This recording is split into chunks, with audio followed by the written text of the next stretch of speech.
आप मंजरी से राजधर्म ये सिलेबस था। ये पाठ आपको सारांश में बता दिया था। उम्मीद है आप पढ़ लिए होंगे। ये शब्दार्थ आपने कर लिया होगा और याद भी कर लिया होगा। अब आते हैं बारी प्रश्नोत्तर की। तो ये कहानी से प्रश्न है। पहला प्रश्न है, ब्रह्मदत्त नामक राजा क्यों प्रसिद्ध था? वेश बदल कर क्यों घूमता था? बोधिसत्व ने राजा को गोंदों के मीठे और स्वादिष्ट होने का क्या कारण बताया? फिर राजा ने अधर्म और न्याय से राज्य करना क्यों शुरू कर दिया? राजा के धर्म विमुख होने पर सारा राज्य दुख को क्यों प्राप्त होता है? ये तमाम प्रश्न थे और ये प्रश्नों के उत्तर है। पहला प्रश्न है, ब्रह्मदत्त नामक राजा क्यों? आंसर है, राजा ब्रह्मदत्त अपनी न्यायप्रियता और न्यायपरायण शासन के लिए प्रसिद्ध था। दूसरा प्रश्न है, राजा ब्रह्मदत्त वेश बदल कर क्यों घूमता था? आंसर है, राजा ब्रह्मदत्त वेश बदल कर यह जानने के लिए घूमता था कि उसका दोष बताने वाला भी है या नहीं। तीसरा प्रश्न है, बोधिसत्व ने राजा को गोंदों के मीठे और स्वादिष्ट होने का क्या कारण बताया? आंसर है, बोधिसत्व ने गोंदों के मीठे और स्वादिष्ट होने का कारण बताया कि राजा धार्मिक और न्यायपरायण होगा। यानी राजा धार्मिक और न्यायपरायण होगा, तभी ये इसीलिए गोंद मीठे और स्वादिष्ट हैं। चौथे प्रश्न का आंसर है, अधर्म और न्याय से राज्य करना क्यों शुरू कर दिया?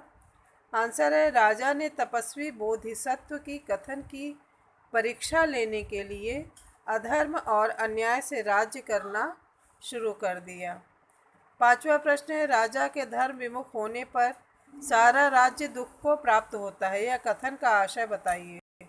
आंसर है, राजा के धर्म विमुख होने से सारा राज्य दुख को प्राप्त होता है। इसका अर्थ है, यथा राजा तथा प्रजा। बुरे नेताओं से देश में अराजकता और दुख उत्पन्न होता है। ये थे बच्चों प्रश्न उत्तर। अब है भाषा की बात। भाषा की बात में आपको पहला प्रश्न करना है, जो नीचे लिखे मिश्रित वाक्य है उसमें मुख्य और अधीन वाक्य अलग करना है और वाक्य को लिखना है।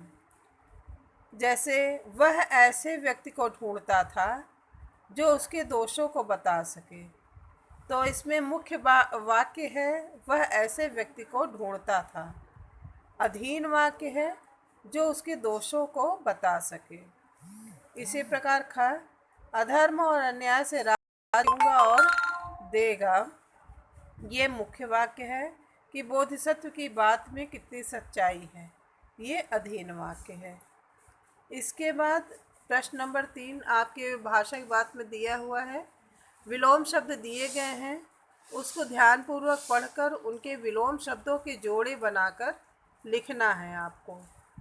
जैसे, अधार्मिक का विलोम होता है धार्मिक, रहित का विलोम शब्द है सहित, सरस का विलोम शब्द नीरस, विषाद का विलोम शब्द हर्ष, सुगम का विलोम शब्द दुर्गम, गुण का विलोम शब्द अवगुण, स्थूल का विलोम शब्द सूक्ष्म।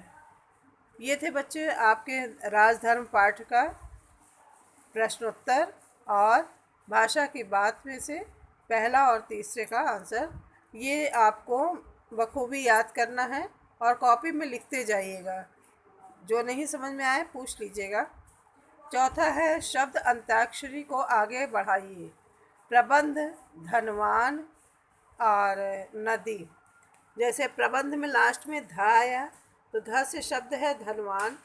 नदी, न से नदी आया तो द से भी आपको कोई शब्द बनाना है। तो दी आया तो दीपावली। ली आया, दिवाली के लास्ट में ली आया तो लीची। ची से शब्द, इसी प्रकार अंताक्षरी शब्द आपको बनाने हैं। ची से चीनी, नी से नीला, ला से लाल, ला आया लास्ट में तो लड़की। की शब्द लास्ट में आया, की अक्षर, तो ये आपका कील। इस प्रकार अंताक्षरी अक्षर शब्द को आप आपस में बैठ के अभ्यास करिएगा। उम्मीद है सभी प्रश्न उत्तर आपको समझ में आ गए होंगे। धन्यवाद।